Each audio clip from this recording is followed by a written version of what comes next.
Sawubona. Mntani? Ngiyaphila unjani? Hawu. Kanti wena ngiyaphila. Ngimthuselani kodwa? Hawu, sungizwa nangezwe. Nkosi yami. Phela ngingamuzi umuntu wami. Hayi, umuntu wakhetha kahle impela. Bese ngathuka ukuphi kanti? Ngisaphumile nje khona usisi la bengisawuhlangana naye bengifisa ngibonise ngenye into nje encane. Ya, kahle kahle la into engikufonelela yona khona into ebengifisa ukuthi ngikwazise yona. Yebo. Awuyathanda ama-surprise. Azi ukuthi ngikhathazekile ngawe njengamanje cela ungitshele umile noma uhleli phansi la ukhona? Hayi ngimile. Wawuthola isihlalo uhlale phansi ngiyawazi avu noshukela.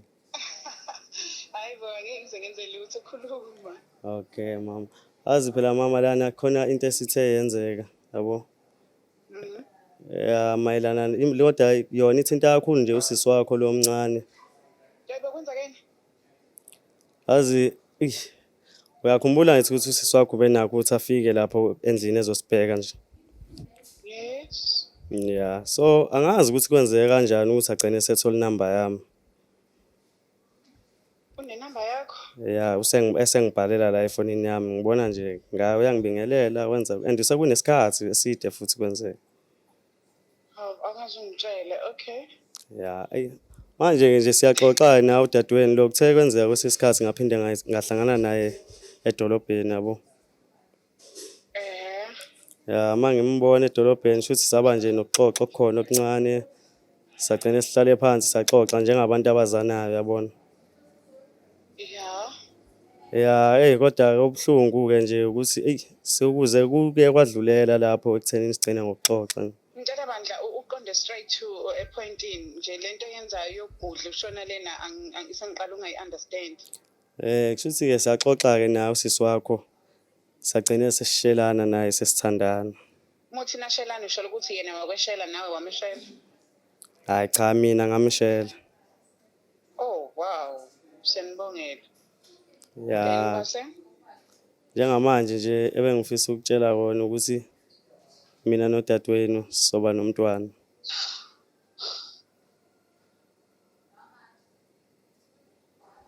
Lo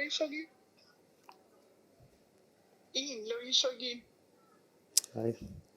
Yabona. Le oyisho kimi ungayiqala phansi mhlambe ungitshela ukuthi angizwanga kahle ukuthi ufuna ukuthini kimi. Yabona kulezi insuku ezikhona ngoba ngihlezi ngibone ngathi ngiyabaleka nasendlini angihlali.